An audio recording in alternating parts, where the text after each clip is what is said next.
estudyante. Bakit napakasipin ng suot ni Thea? Eh di ba dapat nakakatakot? Hoy Thea, eh di ba dapat nakakatakot yung suot mo? Dahil Halloween party ngayon? Nakakatakot nga. Hindi ba ganoon naman talaga? Pag-a-attend ng Halloween party, lalo na sa mga taga-ibang bansa. Eh minsan nga, hindi pa nakakatakot yung mga costume nila at kadalasan pa, mga pang superheroes pa yung costume nila. Kaya ako ito, ganda-gandahan lang. Ganun Ay. pala yun. Parang wala namang ganda.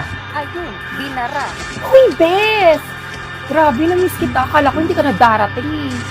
Pero in fairness ang sipi ng suot mo, pero pumapalo pa din. Grabe, ang ganda mo. Ikaw naman, di ka pa nasanay. I miss you, te. O siya, mga iba pala. Sino yung kasama mong pumunta dito? Jowa mo ba? Wala akong jowa. Nag-break na kami last 2 months na. Nakamove on na ako. Pero kasama ko ngayon yung classmate natin na Chuck, magugulant lang kayo sa ganda niya. Ganun ba? Eh, bakit naman? Basta, siguraduhin mong maganda yung kasama mo, ha? Ayoko magsalita, te. Ikaw na lang humusga. Kim? Pasok? Si Kim? Yung kaklase nating mataba at pangit? Te, nantitrip ka ba? O sira talaga yung ulo mo? Si Kim? Maganda? Puro ka talaga kalokohan, Cheska. Ay, nako. Wait, ayun na ba si Kim? Hoy, hindi si Kim yan.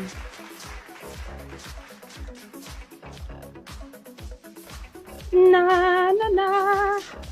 Nay, back to online class na po pala ulit kami.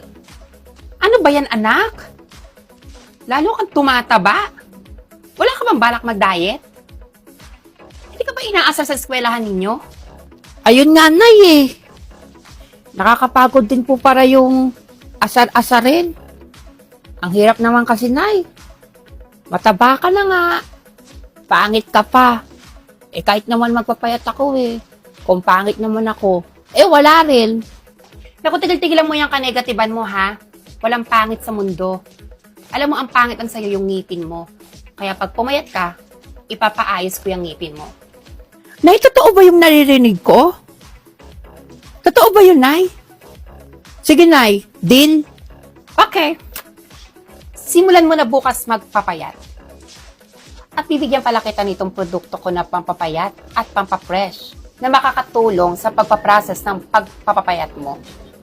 Ano naman yun, Nay? Charan! Ito ang apple cider gummies at Vibrant Milk Collagen ng Shapey Pie na kung saan iinom ka ng 2 gummies sa umaga na walang laman ng tiyan mo at ito namang Vibrant Milk Collagen na iinom ka din bago ka matulog.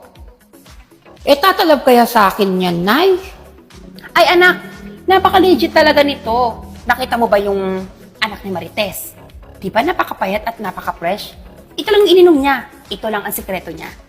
Eh, kung ito naman talaga yung binigay sa akin ni God, bakit babaguhin ko pa yung sarili ko?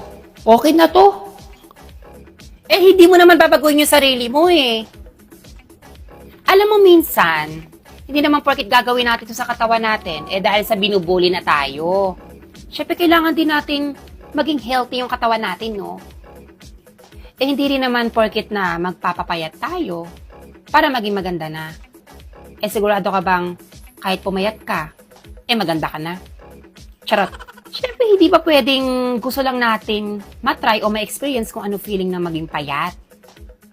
At para dito sa sarili natin, para maging healthy tayo. Di ba? Oo, Nanay. Sige na. Gagawin ko na.